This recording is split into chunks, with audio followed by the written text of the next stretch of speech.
नमस्ते। आज का हमारा टॉपिक है दिल्ली सल्तनत की स्थापना एवं सशक्तिकरण।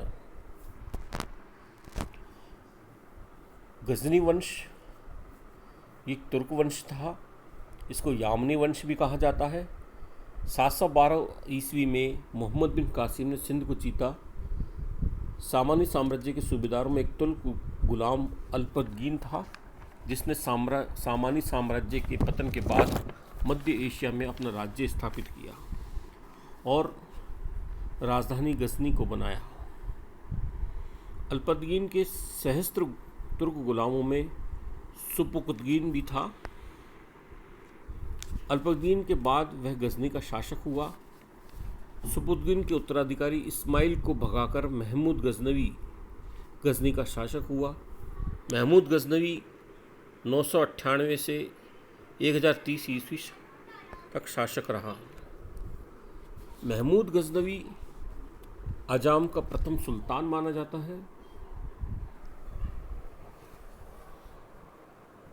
महमूद गजनवी ने सुपुकतगीन के उत्तराधिकारी इस्माइल को भगाकर गजनी पर अधिकार कर लिया। महमूद की प्रार्थना पर खलीफा ने महमूद को विधि का नियुक्ति पत्र दिया। महमूद को खलीफा ने यामिनुद्दौला अर्थात साम्राज्य का दाहिना हाथ की उपाधि भी दी। साथ ही अमीर और मिल्कत मुसलमानों का संरक्षक भी बनाया। इसी के वंश से उसका नाम यामनी वंश पड़ा। महमूद गजनवी ने 1000 से 1026 ईस्वी तक भारत पर लगभग 17 आक्रमण किए। महमूद गजनवी के दरबार में अलबेरुनी, फिरदौसी, ऊसरी, फर्रुखी, उतबी जैसे विद्वान थे। उतबी उसका सचिव था।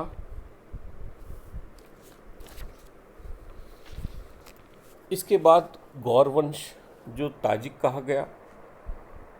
1009 ईस्वी में महमूद गजनवी ने गौर के शासक मोहम्मद बिन सूर को पराजित कर अपना सामंत बनाया।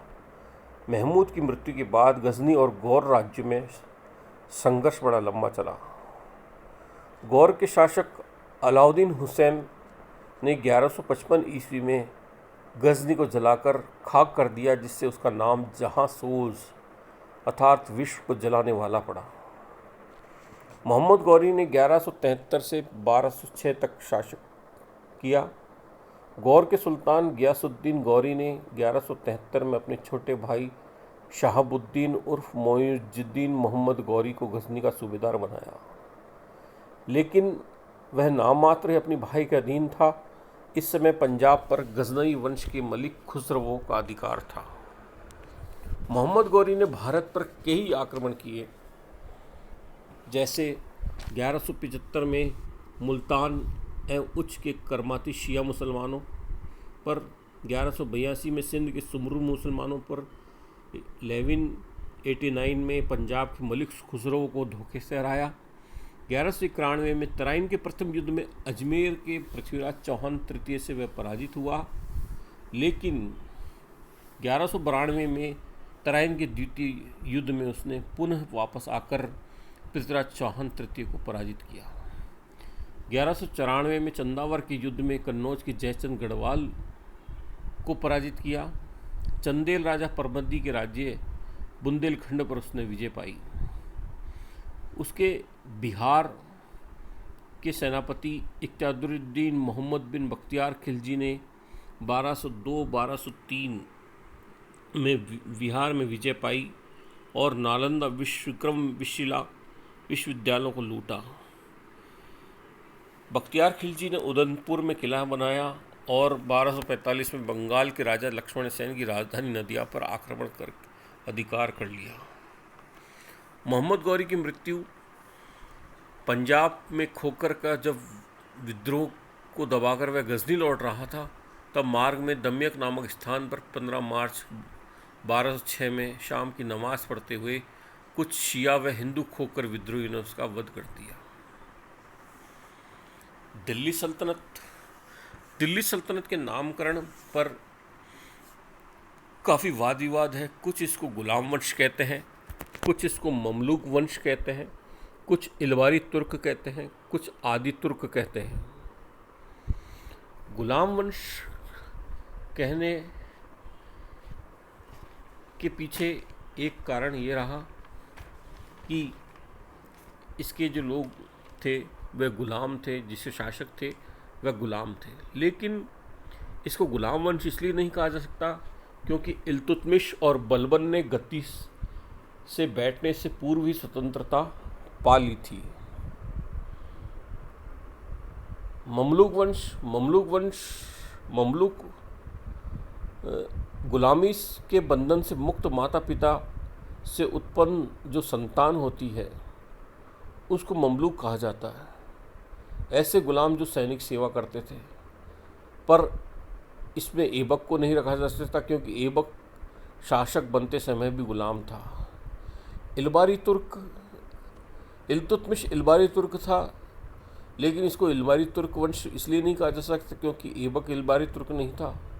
और बलबन अपने को इल्बारी तुर्क कहता है, पर उसका दरबारी मिनास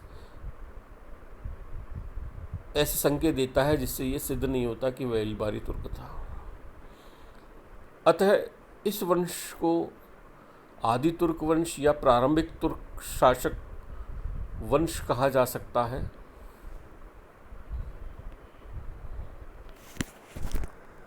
कुतुबुद्दीन ऐबक 1206 से 1210 ईस्वी। ऐबक के प्रारंभिक कार्य। ऐबक ने सबसे पहले जो कार्य किया 1193 ईस्वी में, उसने दिल्ली पर अधिकार कर लिया।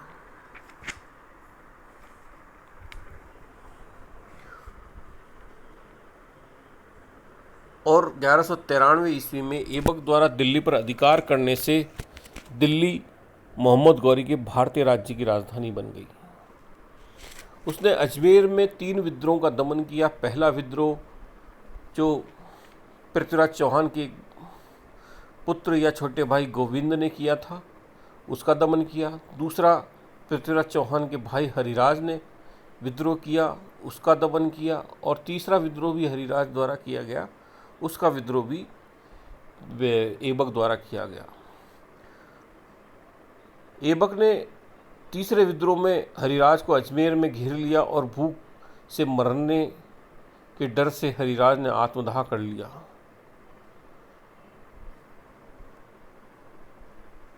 जब मोहम्मद गौरी की मृत्यु हुई तब ऐबक लाहौर गया और जून 1206 में लाहौर में उसका राज्याभिषेक हुआ। राज्याभिषेक के समय उसने मलिक व सिपा सालार की उपाधि धारण की केवल, और न ही सिक्के जारी किए, न ही उसने खुतबा पढ़ा। लेकिन उसने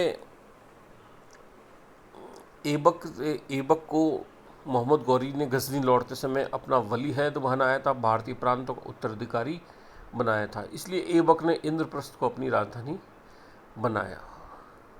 ऐबक द्वारा जो नीति, चतुर्वैवाहिक नीति अपनाई गई, उसने अपनी पुत्री का विवाह बदायूं के सूबेदार इल्तुतमिश से किया।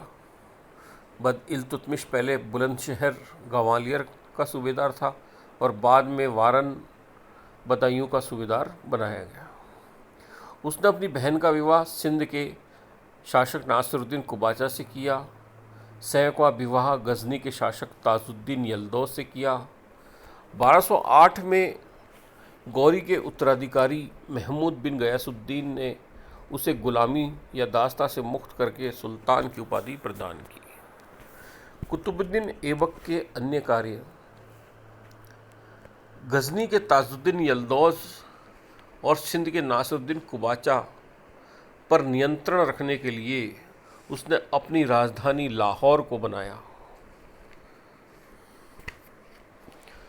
उसने दिल्ली में कुव्वतुल इस्लाम मस्जिद, जो जैन या विष्णु मंदिर का परिवर्तित रूप था, बनवाई। उसने कुतुब मीनार का निर्माण भी करवाया। ऐबक ने अजमेर में सरस्वती मंदिर पाठशाला को परिवर्तित करके 2.5 दिन का झोंपड़ा बनवाया। उसे लाखों का दान करने के कारण लाखा बख्श भी कहा गया। उसकी सबसे बड़ी उपलब्धि थी कि उसने दिल्ली सल्तनत को गजनी के प्रभाव से मुक्त कर लिया था। ऐबक की मृत्यु। 1210 में लाहौर में पोलो खेलते समय घोड़े से गिरकर उसकी मृत्यु हो गई और लाहौर में उसे दफनाया गया। ऐबक का उपनाम शाल था और उसके दरबार में हसन निज़ामी, फ़क्र मुदबिर जैसे विद्वान थे। कुतुबुद्दीन ऐबक के वंश का पतन। ऐबक के बाद उसका पुत्र आराम शाह 1210 में लाहौर में शासक हुआ।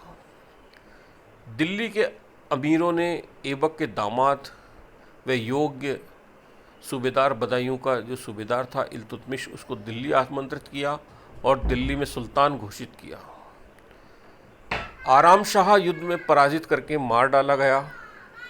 अब दिल्ली में नए वंश शमशी वंश की नींव पड़ी। इस अव्यवस्था से लाभ उठाकर सिंध के कुबाचा ने लाहौर व मुल्तान पर अधिकार कर लिया। तो ये दिल्ली सल्तनत की स्थापना इस प्रकार से हुई। Thank you.